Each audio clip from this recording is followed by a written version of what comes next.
Simply go to ukip.org and you'll see me, you'll see Lord Monckton. If you dig deeper, you'll see our thoughts on our failing education system in Britain.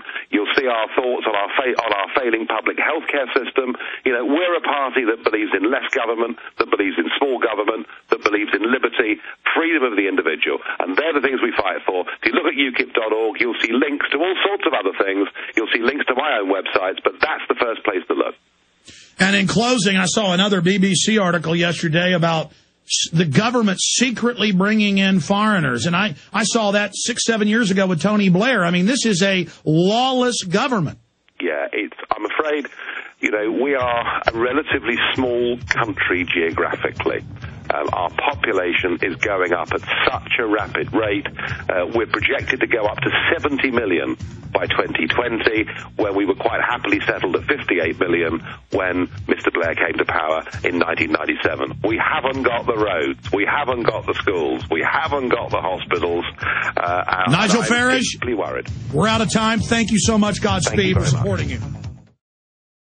Next hour, we've got Bob Chapman for your phone calls on the economy and a lot of other issues. Any topic you want to bring up, he can comment on it. He's a well-rounded, very informed fellow, as you know. And then we have the creator of Cryptome.org, really the forerunner of sites like WikiLeaks, who got shut down outside of government by Microsoft for putting up documents, which they admitted their internal documents, how they spy on everybody with no warrants for law enforcement. And let law enforcement into your computer anytime they want with no warrants.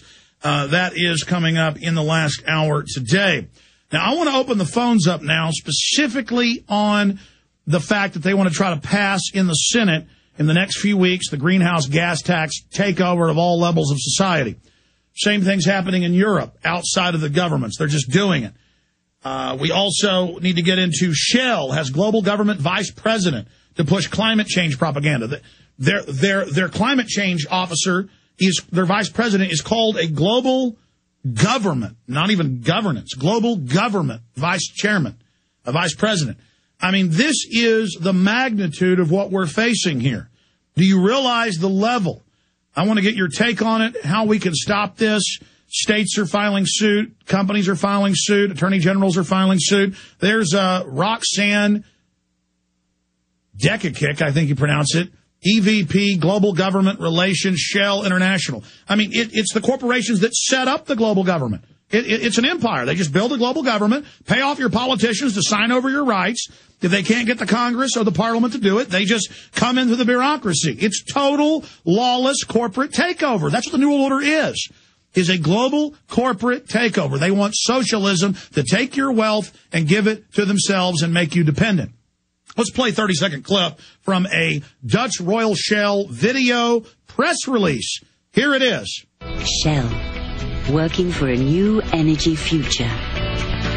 Climate change, energy, and economic recovery are a hugely complex issue, and it will take more than governments alone to solve the problem. Industry needs to provide expertise, and government needs to step up with solid regulatory frameworks that signal where we need to invest to provide good solutions. Shell, encouraging dialogue on the energy challenge. All the major oil companies have run TV ads. I saw that months ago on CNN. I saw that, and they just put global government under her like it's no big deal. They're just introducing it to you. And then they have Time Magazine, Newsweek, the New York Times, and scores of other publications in the last month attacking Alex Jones, this talk show host, by name, saying, I am insane. Psychology Today had a cover story, a featured story, I am insane. None of this exists. The New York Times a few months ago had an article about that film New World Order saying I was having basically a full schizophrenic event at a hotel believing there were men with black sunglasses and elites meeting. It was on record they were meeting there, but they think their readers are so stupid.